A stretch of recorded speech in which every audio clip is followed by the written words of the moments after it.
DMTV Info, votre chaîne d'information en temps réel. La politique, la santé, le sport, les faits de société, la musique, les rumeurs et bien plus encore.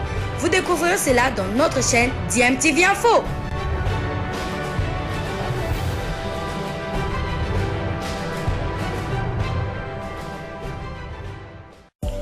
Vous êtes sur DMTV, bonjour ou bonsoir, tout dépend de l'heure à laquelle vous nous suivez. Tout plaisir est pour nous de vous retrouver, mais surtout de savoir que vous êtes nombreux en train de suivre votre chaîne YouTube DMTV. DMTV qui vous propose l'actualité, vous propose également des analyses et des réflexions sur des sujets d'actualité, sur des faits sociaux, tout simplement sur des réalités que nous observons ici chez nous en République démocratique du Congo.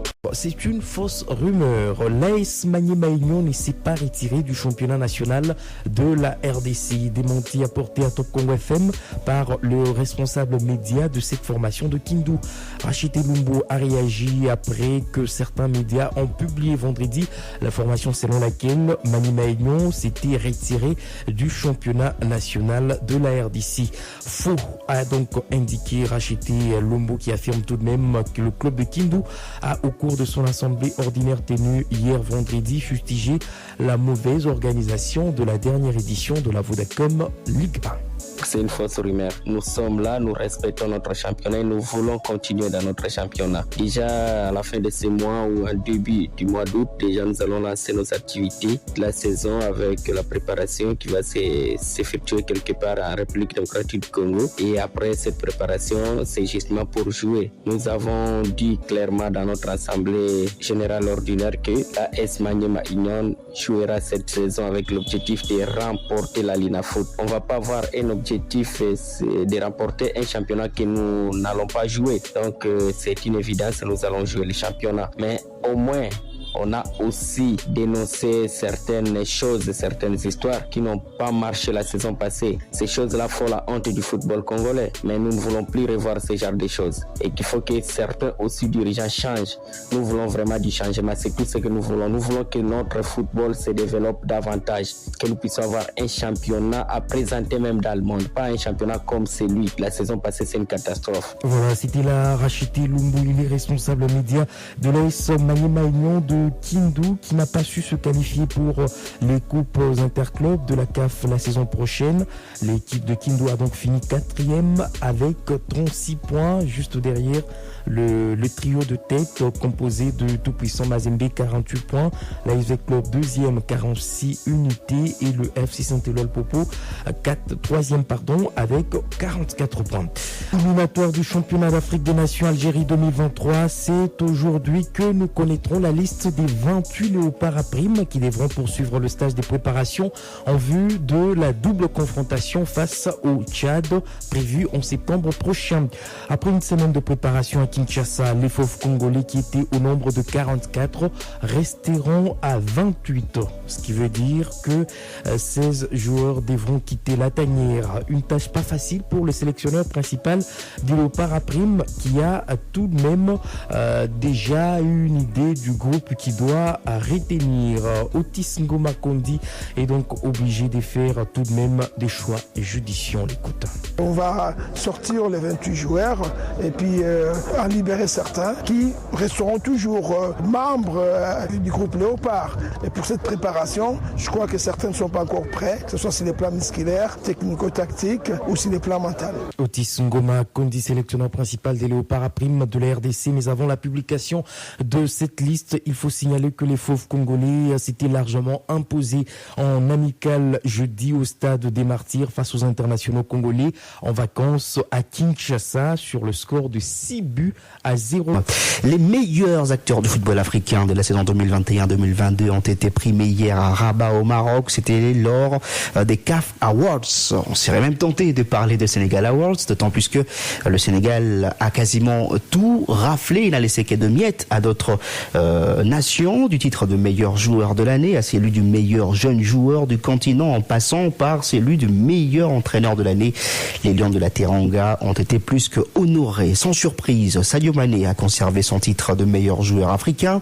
C'est le deuxième ballon d'or consécutif du nouvel attaquant du FC Bayern Munich, champion d'Afrique avec le Sénégal, finaliste de la Ligue des champions et vice-champion d'Angleterre avec Liverpool. Il égale un autre Sénégalais, El Hadji Diouf, qui compte également 2 ballons d'or à son palmarès. Les autres titres remportés par les Sénégalais sont celui du meilleur entraîneur de l'année, attribué au sélectionneur du Sénégal, Aliou Cissé, celui de la meilleure équipe nationale masculine de l'année. Et le Sénégal, vous le savez, a remporté la CAN 2021. Il y a aussi le titre du meilleur jeune joueur du continent attribué à Pape Matar Sarr et le titre du meilleur but de l'année gagné par Pape Omar Sako de Simba SC de la Tanzanie. Dans cette catégorie, il y avait aussi en compétition le but de Ben Malango, le Congolais, but marqué lors du match retour des barrages de la Coupe du Monde 2022 contre le Maroc à Casablanca. Dans les autres distinctions, meilleur club de l'année, Wydad Athletic Club de Casablanca du Maroc dans la version masculine, et puis Mamelodi Sundowns chez les dames. Les 2 équipes ont remporté la Ligue des champions de la CAF. Chez les messieurs, c'est Wydad, et puis chez les dames, c'est Mamelodi Sundowns.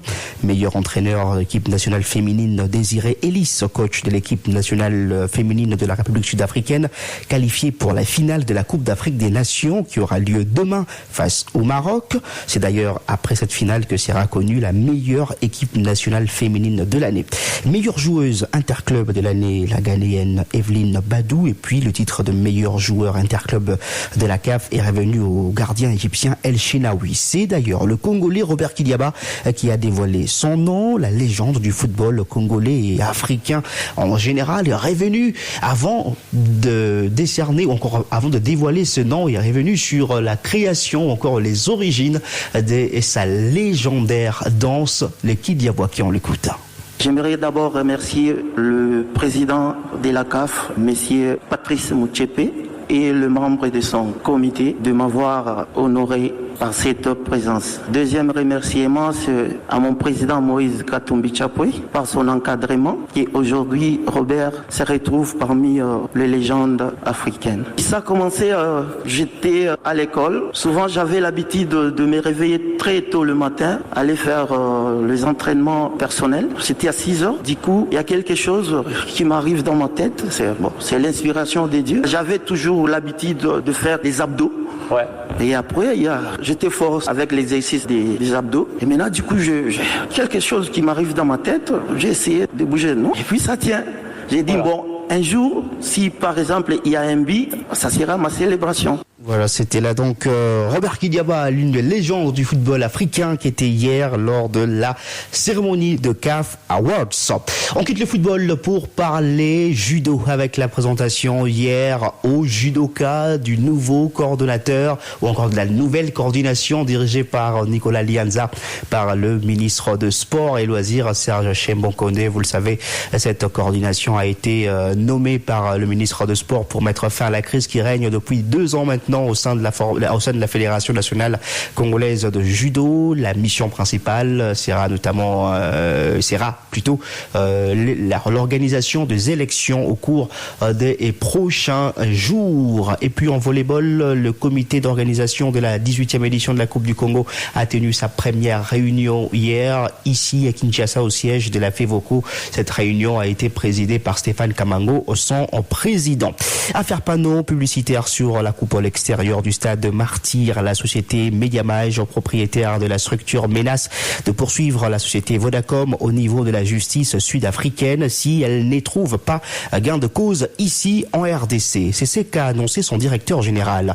Steve Condé demande à Vodacom Congo d'approcher Mediamage, seul propriétaire de structures d'affichage sur la dite coupole du stade des Martyrs, afin de régler le dossier. On écoute Steve Condé Mabiala. En 2017, nous avons signé un contrat tripartite avec le Stade de Martyrs et la Société Orange. La première partie s'est terminée en 2019, reconduite assistement, et ça a été re-signé en 2019 pour aller jusqu'en 2024. À notre grande surprise, on a vu les individus arracher les affiches orange sur nos structures. Malheureusement, quand on a posé la question au gestionnaire du stade, il nous dit qu'il ne connaît rien. La Société Orange n'est pas propriétaire des structures. Le Stade de Martyrs n'est pas propriétaire des structures. Et ces structures, c'est Mediamage. Le Stade de Martyrs n'a pas respecté sa part de contrat. Nous sommes en justice. L'annonceur qui est sur place n'a jamais pris contact avec nous. L'annonceur s'appelle Vodacom. On n'a aucun contrat avec Vodacom. Comme on n'a aucun contrat avec Vodacom, donc Vodacom ne devrait pas être affiché sur nos structures. Pour être affiché dans nos structures, nous, Mediamage, nous devrions être informés. Ils nous ont jamais approchés. Voilà pourquoi on a écrit à Vodacom. Et comme ils n'ont pas répondu à nos préoccupations, donc nous sommes en justice. Et depuis que nous sommes en justice, nous voyons pratiquement de toutes les couleurs, mais nous ne nous fatiguons pas. Nous sommes les seuls à détenir les documents prouvant que les structures sont à nous. Si Vodacom veut afficher chez nous, il n'a qu'à nous approcher. J'ai déjà fait mon rapport à M. Philo Lututa, qui est le PDG de la société. Il est à Londres. Il a déjà parlé avec mon collègue qui se trouve en Afrique du Sud. Je crois que dans les jours qui viennent, il y aura certainement un autre procès qui va démarrer au niveau de l'Afrique du Sud. Steve Okonoaluala, qui est DG de Mediamage. Nous allons changer de registre avant de nous quitter du karaté. À présent, c'est demain que les délégations sont donc attendues à Kinshasa, plutôt à Kisangani, où auront lieu les 26e championnats nationaux du 25 au 31 juillet. 15 provinces tenteront de succéder au Sud Kivu, qui a donc remporté les derniers championnats nationaux.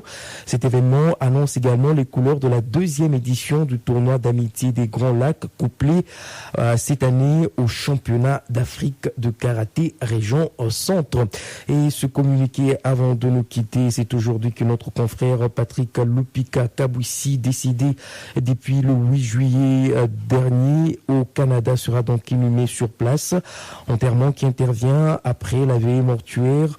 Et ce samedi, en tout cas ici à Kinshasa, les journalistes sportifs vont également rendre hommage à Patrick Lupika. Ça sera au stade des Martyrs au cours d'une messe des suffrages après-midi. Merci infiniment à vous tous de nous avoir suivis.